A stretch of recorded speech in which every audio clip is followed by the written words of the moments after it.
For my English as a second language speakers that I work with, that's something that we're looking at all the time. How can you trust yourself more? How can you judge yourself less? It's already a challenge to be in the spotlight, have the pressure on, it's time to perform, and then having to recall in this language that's not your first language so the fear of judgment is one of the biggest challenges that goes along with being a non-native English speaker. I'm here to affirm that if it feels challenging for you, it is.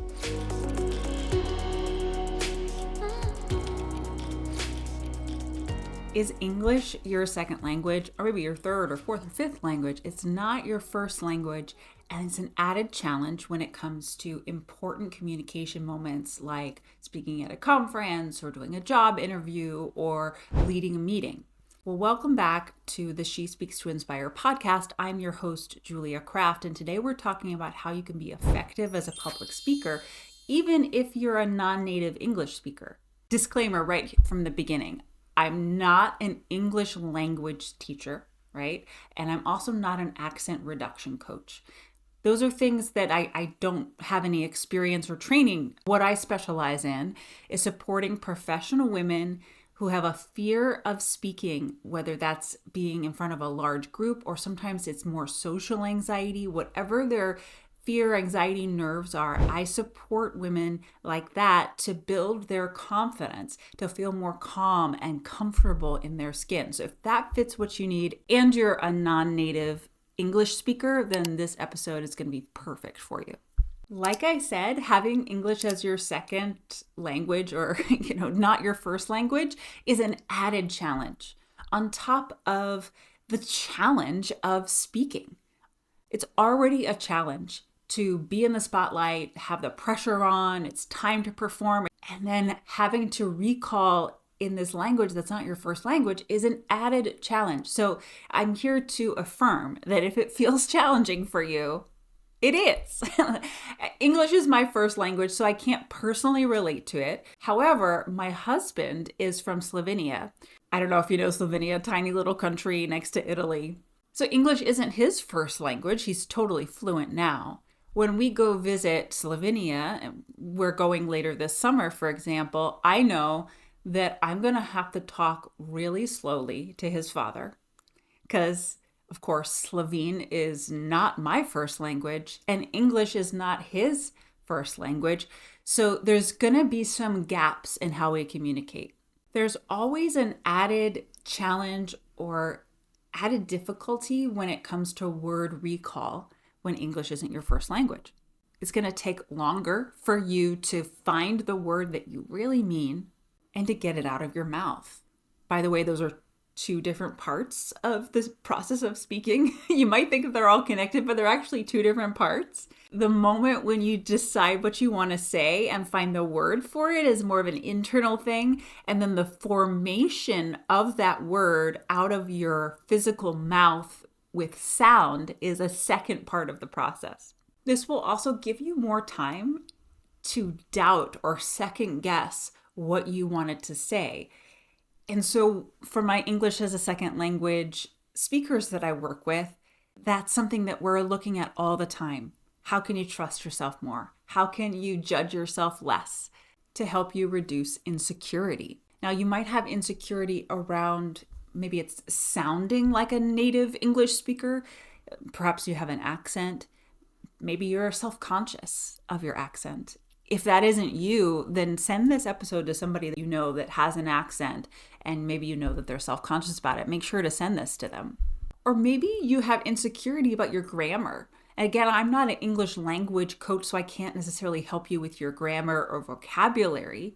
But maybe that's part of the picture here when it comes to speaking is that you know that you're getting some grammatical things incorrect, or you know that your vocabulary is limited and you don't want to sound dumb or simple or stupid. I already hear from a lot of women that I work with that they're afraid about feeling dumb or stupid. And then you put the whole non-native English speaker thing on it and a whole nother level. Again, added challenge. So the fear of judgment is one of the biggest challenges that goes along with being a non-native English speaker, right? If you're relating to what I'm saying, make sure to comment on this episode and on the show in general, and just let me know that I'm helping you, that that you're on the same page. And like I said, send this episode to somebody who needs it. I really appreciate that. For example, my client Connie Chen, this was a few years ago, but I have a lot of clients that are English as a second language. Connie was doing a lot of job interviews, and she was really nervous about coming across as the expert that she is. She's really an experienced UX designer, with crazy experience, knows technology, knows the business side of things, really, really good at what she does. However, her English could be a little bit halting and slow. She has an accent. And this is very common when people come to the US, especially, and they're trying to make their way. Look, this is all happening because it does actually take more time to find your words when English is not your native language. It literally takes more time. Like that, I just want to say that as not a problem, but as a reality. Also, you're outside your comfort zone. My guess is that your native language is your comfort zone. As soon as you speak in that language, it flows, right? So if you were to speak in your native language, would you still get nervous about public speaking? And some people say yes. And if that's the case, then make sure to dig into some of my other podcast episodes, specifically about the nervous system and performance anxiety, because those are going to be really helpful for you too. But if you're only nervous about public speaking in English because it's your non-native language, then that's an interesting thing to notice, that it's because you're going out of your comfort zone into English, right? Another really important reason to call out of why it's challenging to do public speaking as a non-native English speaker is comparisonitis, that perhaps you're trying to fit in, trying to be like the other native English speakers. Are you trying to sound like them? Are you trying to be just like them in terms of their vocabulary, in terms of their vocal tonality or resonance of their voice? If you're trying to fit in, that's going to increase your fear of the judgment of others, right? Because comparisonitis sets things up so that you're aware of who's above you and who's below you and who's the same as you, right? There's comparison happening. So of course there's judgment. I want to give you 3 very simple, high-level steps to keep in mind as you go out into public speaking situations. If you're a non-native English speaker, these are really, really important. They're good for everybody to keep in mind, but especially for you ESLs, yeah? So the first one is so important, just like I said with my father-in-law. Number 1, I go slow. Go slow. Expect it to be slow. Instead of thinking there's something wrong that it's slow, you need extra time. So give yourself the time, right? Go slow. Take a breath. Let yourself relax. Find the word and then slowly deliver it. If you don't make yourself wrong for going slow, then nobody else is going to make you wrong for going slow. If you communicate with certainty while you go slow, nobody will even notice that you're going slow. They'll just think that you're very deliberate and purposeful and confident. When my client Connie started doing this, where she slowed herself down and spoke more deliberately, it was pretty amazing that the words came to her more easily and she was able to improvise. She was able to think on her feet as opposed to being glued to her notes and her scripts. Number 2, I want you to celebrate your uniqueness instead of comparing yourself to others and trying to fit in. You're not a native English speaker. You might not be from the United States or from an English-speaking country, right? You're not. So, okay, great. What's great about that? Ask yourself, what's great about being where I'm from? What's great about speaking the language that I grew up speaking? What is the unique thing, the unique value that I bring? As a native English speaker, when someone has an accent, I find it so interesting to listen to. I enjoy it. I find it pleasurable, as long as they enunciate clearly, right? And speak slow enough that I can understand them. I find it really exotic and good to listen to. I wonder if, you feel that way about listening to English speakers. I don't know what our accent sounds like to you. Also, you bring elements from your culture that are unique to you. They're going to provide you with a unique perspective on things, unique insights that maybe nobody else would have because they don't have your experience and background and culture. So celebrate your uniqueness, allow yourself to be different than other people, and use it as an advantage. To go back to Connie, when Connie started doing this, her Asian heritage started to be this asset of a way to connect with the person that she was talking to. Either to connect that we have a similar culture. Sometimes she was talking to other people from her area of the world. Some people even spoke her language because she was in the Bay Area here in San Francisco. So there's people from all over the world. And sometimes even being able to connect better with people because there's such a difference. If you say, oh, I'm from Oklahoma, and she says, I'm from Taiwan, yeah, there's a lot of difference, but you can say, oh, that's so interesting. Tell me about what Taiwan is like. She grew up in Taiwan, so she could actually speak to that. But even if your family you didn't grow up in the country that you're from, you can still speak to the uniqueness of your culture and create connections based on that. I was born in the United States, but I have Italian heritage. And I use my Italian heritage as a way to connect with people sometimes when it makes sense. Because I grew up with my grandmother speaking Italian and having Italian traditions around our house. It's a unique element that I bring. Number 3 might be the most important because it's about getting over perfectionism. Instead of, again, trying to fit in or be like everybody else, what if when you need help finding the word that you can't find, you ask for help?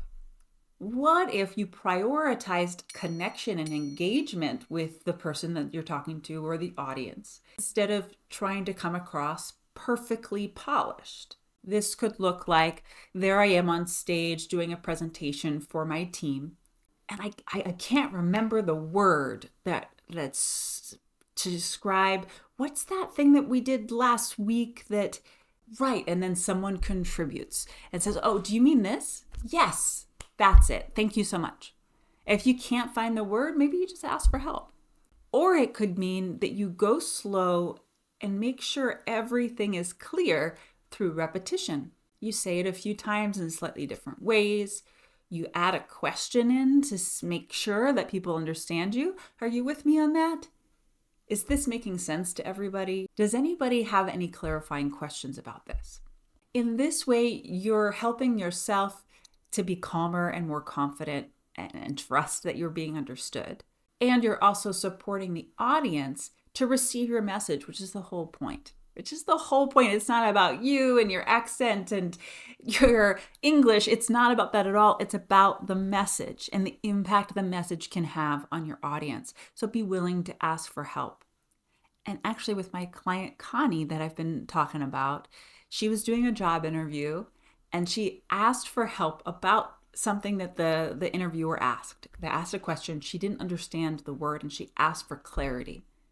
It was one of the opportunities that she had to really show her expertise, because once she got the information about what the word was, what the person was asking, she was off and running because she knew about that.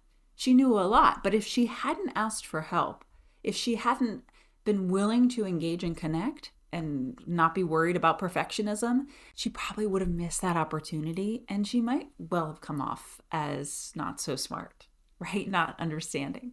In conclusion, being a non-native English speaker is not a problem in terms of public speaking.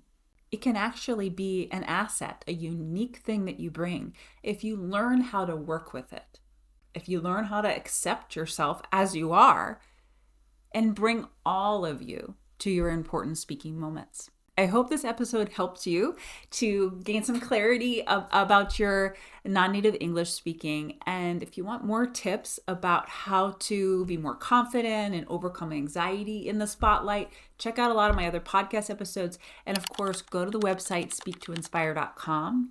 Register for the free training there to learn my 3 steps, all of the 3 steps, and some tools that you can use right away to start to feel more calm and confident. Thanks for listening. This has been She Speaks to Inspire with Julia Kraft, your authentic expression mentor and public speaking coach. I'm so glad you joined me. and I hope you got so much out of this episode. If you want to learn more about Speak to Inspire training programs and get inspired, head over to speaktoinspire.com or follow us on Instagram at She Speaks to Inspire. Never forget, the world needs your voice, and it's time for you to speak to inspire. See you in the next episode.